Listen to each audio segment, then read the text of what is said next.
You're watching WJLA 24/7 News. Good Morning Washington. On your side. Whether it is coming from someone whose opinion you value or someone you couldn't care less about, it's hard to brush off the sting of being criticized.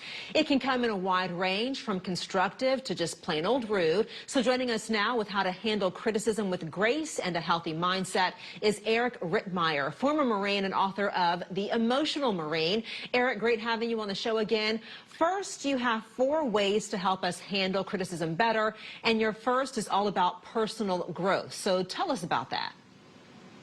Yeah, the problem, Adriana, like you said right there in the lead-in, the problem is when criticism comes at us, a lot of times people aren't really trying to be mean or trying to be rude, but we process it emotionally. And when we do that, we react as opposed to processing it logically, using it as constructive criticism so we can grow. Once we accept our weaknesses, we can then grow. So then we are okay with it. We don't have to be ashamed of it. We don't have to try to defend ourselves. We can grow once we realize that we're not perfect. People tell us things. They're trying to be helpful. They're not trying to be hateful, normally. Normally. We'll talk about the importance of developing that emotional resilience.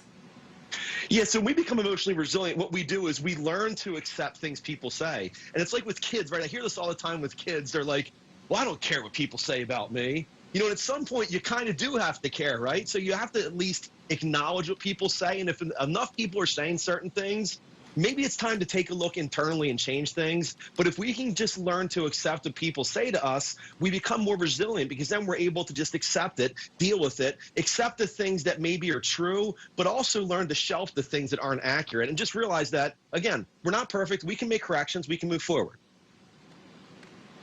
And how can criticism actually help improve relationships? Well, I think this is important, Adriana, because if we're honest with each other, if we have these friendships and relationships where we can be honest and upfront with people, it's like that old saying, right? Or like that old joke. It's like, you know, everybody wants the truth until you tell them the truth. Then they get upset because you told them the truth.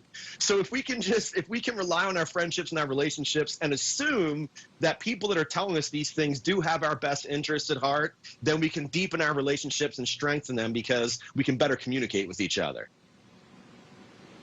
And lastly, how is criticism connected to confidence? This is an important piece as well, right? And this is a problem, I think, with a lot of people. We tend to be overly confident in our strengths, but also overly critical in our weaknesses. And there's a middle of the road there. But again, once we're able to process this information logically, we can then internalize and say, okay, I agree with this, I don't agree with that. But when we get very, very confident in ourselves, then these things that come at us, again, we can process it and not get upset with people and not be angry and yell and scream. We don't have to live in this outrage culture anymore. Some people just really want to help us. It's okay to do that. All right, Eric, your book is called The Emotional Marine. If anyone wants any more tips or advice from you, they can go to mentaltoughnessspeaker.com. Eric, great to have you here this morning. Appreciate your time. Have a great rest of your day. You too, Ariana. Thank you so much for having me. Have a wonderful day.